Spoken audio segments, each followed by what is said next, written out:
Assalamualaikum. Ketemu lagi dengan Bu Ain. Kali ini kita akan berbicara tentang sistem persamaan linier 3 variabel. Dari sini, nanti kalian bisa memecahkan persoalan SPLTV dengan menggunakan metode substitusi, eliminasi, maupun determinan. Sistem persamaan linier 3 variabel atau yang biasa kita sebut sebagai SPLTV merupakan sistem persamaan yang disusun oleh 3 buah persamaan linier dengan 3 variabel yang sama. Di mana bentuk umumnya seperti ini ya. Mengandung 3 buah variabel dan 3 persamaan linier. Di mana variabel yang di sana ada X, ada Y, dan ada Z. Ingat, tidak harus X, Y, maupun Z. Ada banyak variabel yang bisa kalian buat untuk membentuk sistem persamaan linier 3 variabel. Asalkan variabel tersebut konsisten dan menggunakan pemisalan variabel yang sama.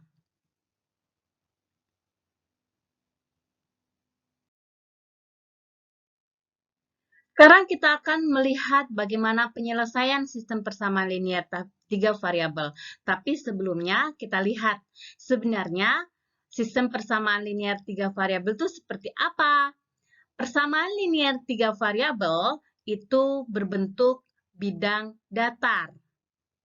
Maka apabila ada 3 buah persamaan linier yang membentuk sistem persamaan linier 3 variabel, maka ada 3 buah bidang datar yang bertemu. Dikatakan memiliki solusi seperti ini, maka dikatakan bahwa pada grafik ini, sistem persamaan linier 3 variabel memiliki satu buah solusi. Dari 3 bidang datar tersebut bertemu pada satu buah titik, yaitu titik ini. Maka dikatakan bahwa SPLTV ini memiliki satu buah solusi. Bagaimana solusi yang lain? Apabila ada grafik seperti ini, maka SPLTV dari ini adalah memiliki solusi tak hingga solusinya. Kenapa? Karena mereka bertemu dalam satu buah garis. Karena dia memiliki pertemuan pada sebuah garis, artinya dia memiliki tak hingga solusi. Banyak sekali solusinya. Beda dengan yang grafik sebelumnya, hanya bertemu pada satu buah titik saja. Maka dikatakan sebagai SPLTV yang memiliki satu buah solusi.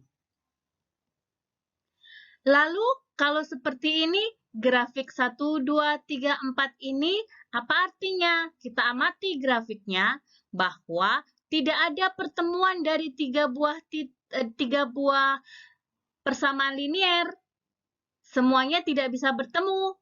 Maka, kita katakan bahwa SPLTV tersebut tidak memiliki solusi. Jadi, kapan dia memiliki satu buah solusi, kapan dia memiliki tak hingga solusi, kapan dia tidak memiliki solusi. Kita bisa lihat daripada grafik ini.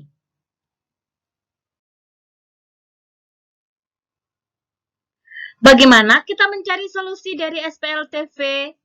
Jika dia memiliki solusi, bagaimana caranya?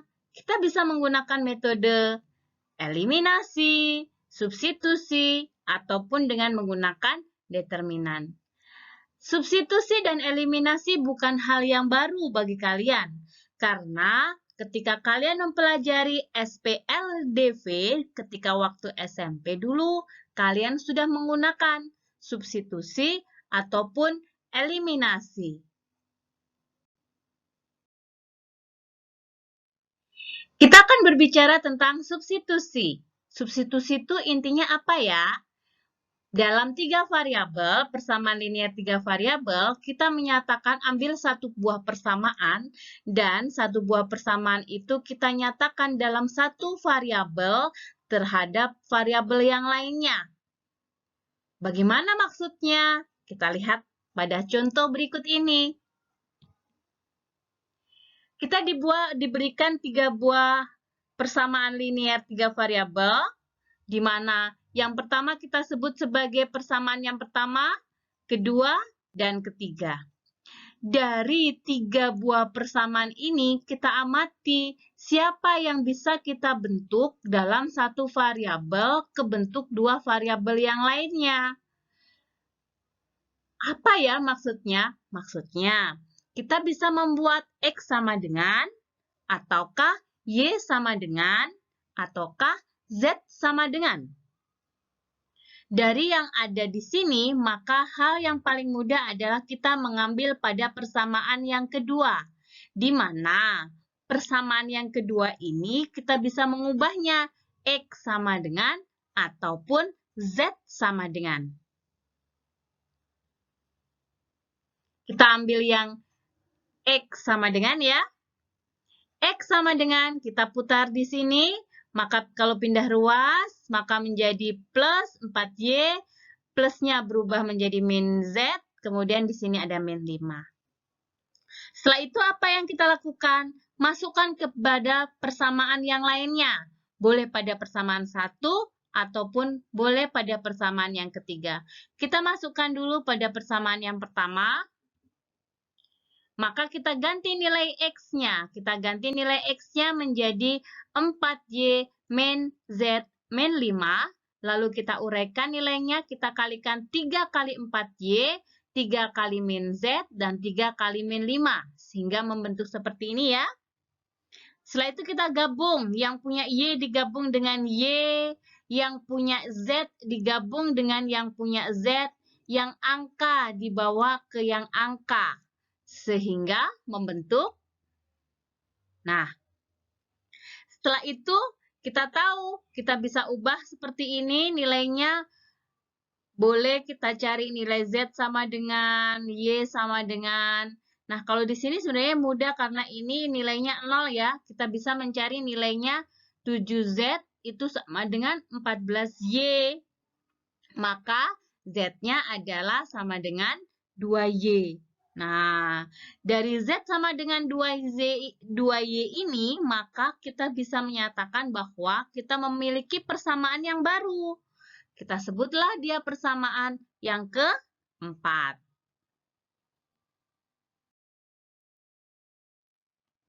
Setelah kita tadi mensubstitusikan persamaan yang kedua pada persamaan pertama, sekarang kita substitusikan persamaan yang kedua, yaitu X sama dengan 4Y min Z min 5 ke dalam persamaan yang ketiga.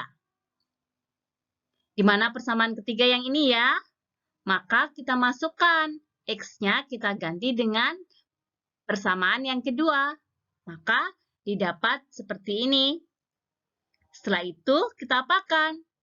Betul.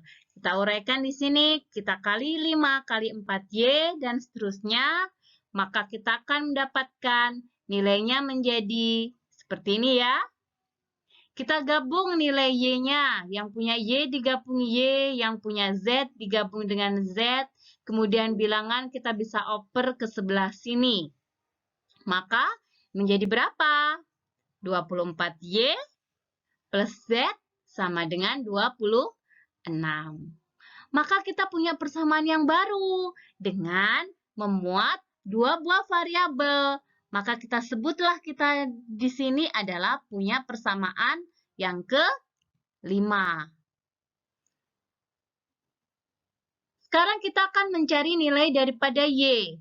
Kalau tadi kita sudah punya pada persamaan 4, yaitu Z sama dengan 2Y. Maka kita bisa memasukkan pada persamaan yang kelima, di mana Z yang di sini kita ganti nilainya menjadi 2Y. Jadi Z yang di sini kita ganti menjadi 2Y ya. Menjadi berapa? 4Y ditambah 2Y 2Y di sini ini adalah Z-nya tadi ya, sama dengan 26. Kita gabung nilainya menjadi, maka kita sudah mendapatkan nilai Y sama dengan 1. Kalau kita sudah mendapatkan nilai Y sama dengan 1, akan mudah sekali kita mencari nilai daripada Z. Betul sekali. Kita akan mencari nilai daripada Z. Pada persamaan yang keempat ya, kita ganti nilai Y-nya menjadi 1. Jadi, nilai Z sama dengan 1. Kita sudah punya Y, kita sudah punya Z. Siapa yang belum kita punya? Betul sekali. Kita belum mempunyai nilai daripada X. Dari mana kita bisa mendapatkan nilai X? Dari persamaan 2 yang kita sudah ubah tadi ya. Kita masukkan nilai Y dan nilai Z-nya untuk mendapatkan nilai X. Maka di sini didapatkan nilainya sama dengan -3. Maka kita sudah solusinya, yaitu kalau membuat solusi harus urut ya. X dulu yang kita sebut, -3, Y-nya adalah berarti 1, -3,1, 2. Betul sekali. Jadi, ini adalah perwakilan dari X, perwakilan daripada Y, dan perwakilan daripada Z. Jangan diubah-ubah ya.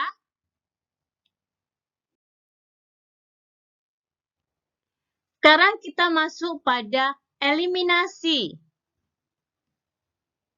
Bagaimana mengeliminasi? Mengeliminasi berarti menghilangkan salah satu variabel yang kita inginkan. Eliminasi, menghilangkan satu variabel, menghasilkan dua variabel yang lebih sederhana. Kita langsung pada contoh ya. Diberikan seperti ini, sama, kita buat kasih nama. Atasnya kita sebut sebagai persamaan 1, yang tengah yang kuning, 2, yang ungu kita sebut sebagai persamaan yang ketiga. Dari sini kita bisa melihat sebenarnya boleh saja kita mengambil persamaan apapun untuk dieliminasi, tapi yang paling mudah karena eliminasi itu menghilangkan, maka koefisien daripada variabel yang mau kita hilangkan harus sama. Betul sekali, harus sama. Jadi tidak boleh berbeda. Kalau dari persamaan yang diajukan ini, siapa yang sudah sama? Betul sekali. Pada persamaan 1 dan persamaan 2, variabel Z-nya sudah sama, hampir sama ya koefisiennya ya. Nah, kalau sudah sama seperti ini, maka kita bisa membuatnya menghilangkan atau mengeliminasi daripada variabel Z. Jadi kita mengeliminasi variabel Z-nya pada persamaan 1 dan persamaan yang kedua. Ini adalah persamaan 1, persamaan yang kedua. Agar kita menghilangkan nilai daripada Z di sini, apa yang harus kita lakukan? Betul, menambahnya ya, biar hilang. Kalau hilang di sini, maka tinggal siapa? 2X ditambah 3X menjadi 5X, 3Y ditambah min 4Y jadi min Z, 9 ditambah min 1 menjadi 8. Menjadi ada 2 buah variabel X dan Y menjadi lebih sederhana. Sekarang langkah berikutnya yaitu kita mengeliminasi juga persamaan 1 ke persamaan 3. Atau boleh 2 dan 3. Sama, asalkan jangan 1 dan 2 lagi. Karena 1 dan 2 sudah ya. Jadi boleh ke 1 dan 3 atau 2 dan 3. Kita kasih nama dulu. Persamaan yang baru kita bentuk ini kita sebut sebagai persamaan yang keempat. Selanjutnya, kita akan mengeliminasi variabel Z juga dari persamaan 1 dan 3. Bu Ain ambil di sini 1 dan 3 ya. Di mana 1 ini, kemudian yang 3 ini. Karena koefisien daripada Z masih belum sama, maka kita harus membuatnya menjadi sama dulu. Ingat kan materi SMP dulu? Bagaimana biar dia sama? Ya, kita kalikan persamaan yang atas dengan 2. Sedangkan yang bawah dikalikan dengan berapa? Betul sekali. 1 ya. Sehingga masing-masing kita kalikan dengan 2 di sini menjadi 4X, 6Y, dan min Z. Dan di sini jangan lupa adalah 18, 9 kali 2. Sedangkan pada persamaan yang ketiga di sini, yang ungu ini masih sama karena dia dikalikan dengan 1. Biar nilai Z-nya ini hilang, maka kita apakan? Betul, tambah ya. Ditambah seperti ini, maka menjadi 5X plus 8Y sama dengan 26. Ada dua variabel yang kita punyai sekarang. Sudah menurun ya variabelnya. Nah, kita sebut di sini sebagai persamaan yang kelima. Tadi persamaan yang keempat juga sudah dua variabel. Maka kita kombinasikan persamaan 4 dan 5 ini kita eliminasikan. Mengeliminasi siapa? Variabel X di sini pada persamaan 4 dan 5. Kenapa harus variabel X? Karena sudah sama, koefisiennya sudah sama. Kalau boleh variabel Y, boleh. Tapi harus merubah dulu, biar menjadi dia memiliki variabel yang sama. Tapi kalau sudah sama seperti ini, bisa langsung kita eliminasi. Untuk menghilangkan nilai 5X di sini, biar hilang diapakan? Betul sekali, dikurangkan dengan yang lainnya. Sehingga menjadi nilainya adalah seperti ini, maka Y-nya sama dengan 2. Kalau sudah mendapatkan nilai Y sama dengan 2, kita bisa memadukan dengan metode substitusi. Kita memasukkan nilai substitusinya. Nilai Y kita masukkan ke persamaan 4 atau persamaan 5. Kita cari yang paling mudah ya, angka yang paling mudah. Yaitu kita masukkan pada persamaan yang ke-4. Di sana ada 5X min Y sama dengan 8. Maka Y-nya kita ganti menjadi 2 di sini. Sehingga kita mendapatkan nilai X-nya adalah sama dengan 2. Kita sudah punya Y, kita sudah punya X, maka kita tinggal mencari nilai daripada Z. Kita cari nilai daripada Z. Boleh kalian masukkan ke persamaan apapun. Kalau di sini kita masukkan ke persamaan yang pertama, karena angkanya tidak terlalu besar. Jadi kita masukkan ke yang pertama. Ini 2X plus 3Y min Z. Maka X-nya kita ganti 2, Y-nya kita ganti juga dengan 2, maka didapatkan nilai daripada Z adalah sama dengan 1. Sehingga penyelesaiannya apa? Penyelesaiannya ini, solusi penyelesaiannya adalah X-nya 2, Y-nya 2, Z-nya 1, berarti 2,2,1. Sekarang kita menggunakan metode determinan untuk menyelesaikan SPL TV. Bagaimana determinan itu? Di dalam determinan, nanti kalian akan mendapatkan istilah baru. Kita akan mencari nilai daripada ada D besar ya. Kemudian adalah DX. DX di sini adalah variabel X-nya. Karena kita berbicara tentang variabel X, maka dia menjadi DX. Kalau kita berbicara tentang variabel A, maka dia menjadi A, dan seterusnya. DY dan DZ. D itu apa? D adalah bentuknya seperti ini. Dari mana ini berasal? Jika Bu Ain punya A1X plus B1Y plus C1Z sama dengan D1 di sini. Maka yang lainnya adalah A2X plus B2Y plus C2Z sama dengan D2. A3X plus B3Y plus C3Z sama dengan D3. Ini adalah sistem persamaannya.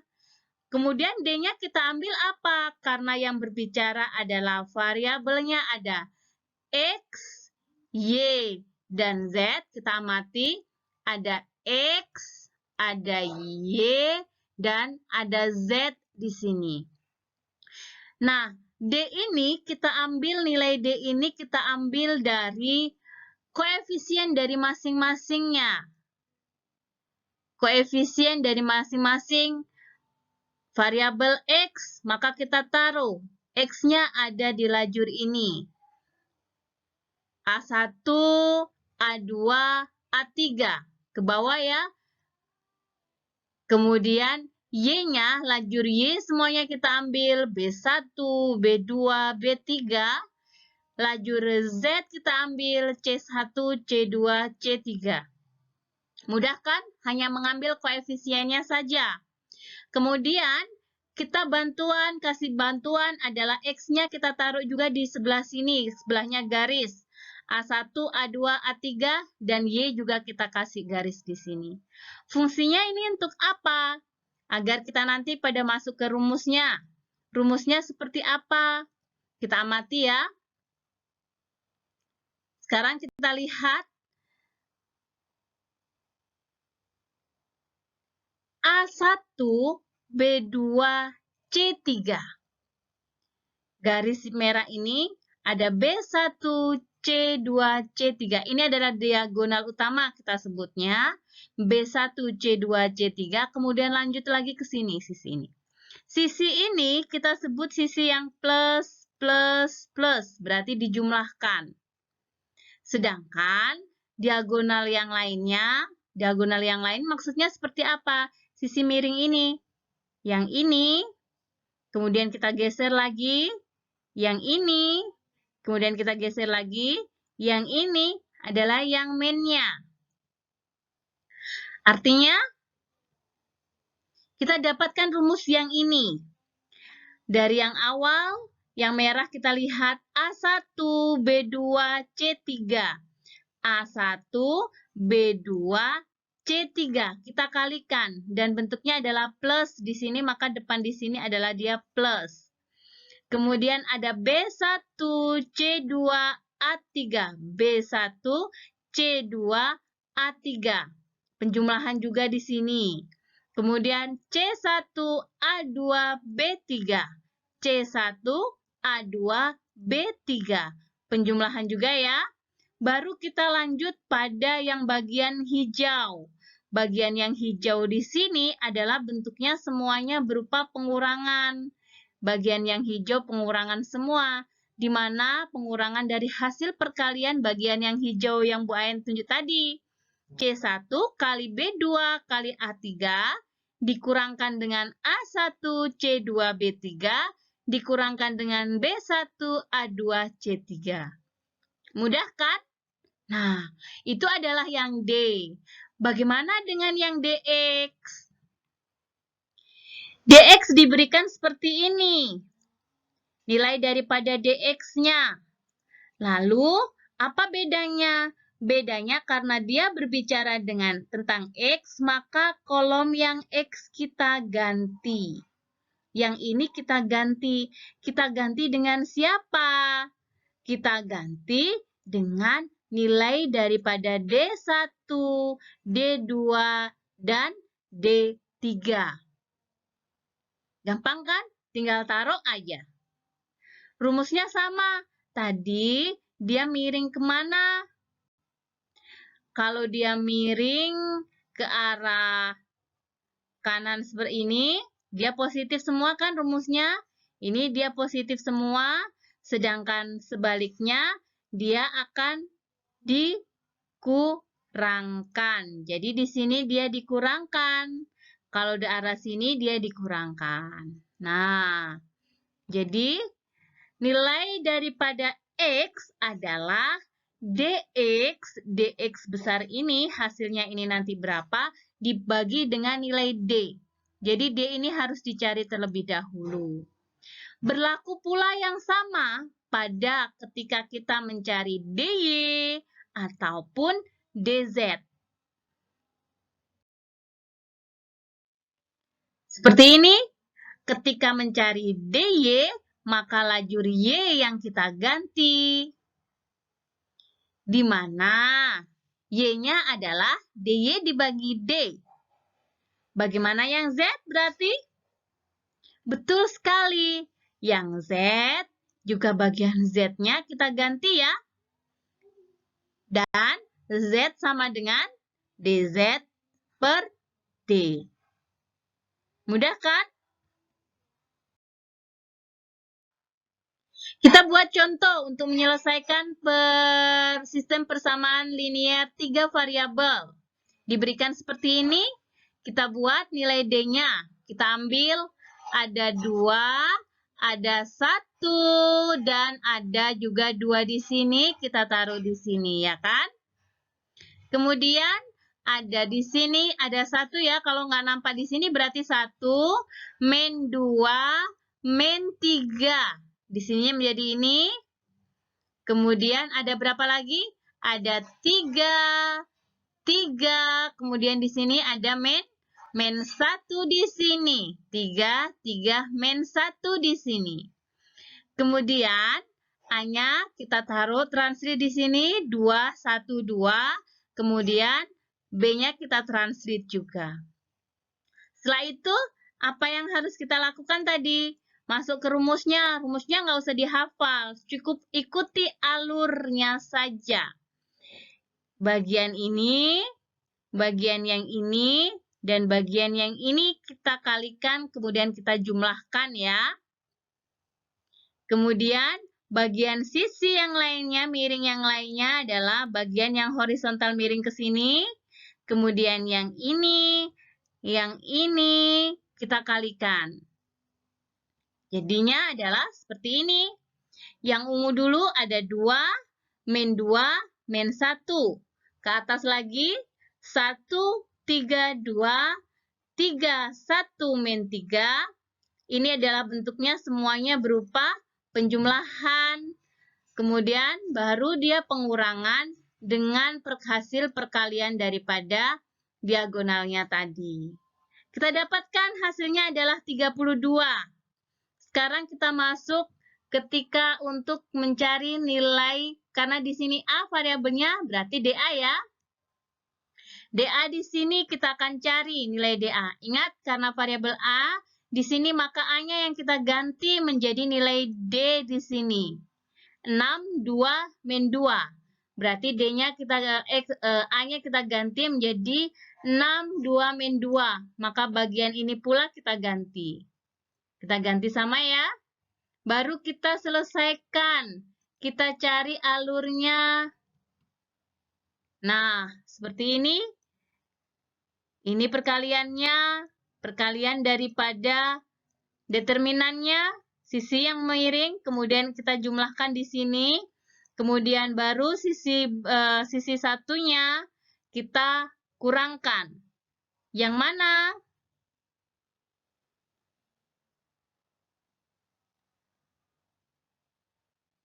Berarti yang ini ya, bagian yang sisi yang ini bisa diamati. Nah, sama dengan berapa? Jadi 32 juga. Maka kita bisa mendapatkan nilai DA-nya adalah 32. Kita simpan dulu ya. Kita nyari dulu DB. DB-nya sama. Berarti karena B-nya yang mau kita cari bagian yang ini yang menjadi kita ganti nilai dengan D-nya. Bagian B tadi kita ganti dengan D. maka mendapatkan seperti ini. Alurnya masih sama. Kita buat alurnya biar lebih jelas. Sebelah sini bisa dicek sambil kalian mengeceknya. Sebelah sini ya. Kemudian alur satunya lagi. Yang ini. Nah, yang negatif kan di sini. Setelah kita jumlahkan menghasilkan 32. Kita simpan lagi, kita mencari DC. DC di sini yang akan kita cari, maka alurnya masih sama, yaitu diagonal seperti ini. Sebagai bentuk plusnya di sini, nilai daripada yang hijau. Kemudian kita ambil lagi sisi yang satunya. Yang ini ya, itu adalah sisi yang sini. Yang ini ya, mendapatkan 32. Kalau tadi semuanya 32 ya, kebetulan angkanya bagus, maka kita buat nilainya A-nya siapa? A-nya adalah, betul sekali, DA per D. Sehingga mendapatkan 1, B-nya siapa berarti? DB per D. Sedangkan C-nya adalah DC per D. Maka solusinya adalah A-nya sama dengan 1, B-nya sama dengan 1, dan C-nya juga sama dengan 1. Mudah bukan menggunakan determinan? Ingatlah bahwa jika kalian melakukan kesalahan, perbaiki. Jika gagal, coba lagi. Tapi jika kamu menyerah, semuanya selesai. Sampai ketemu pada section berikutnya. Saya akhiri. Dah.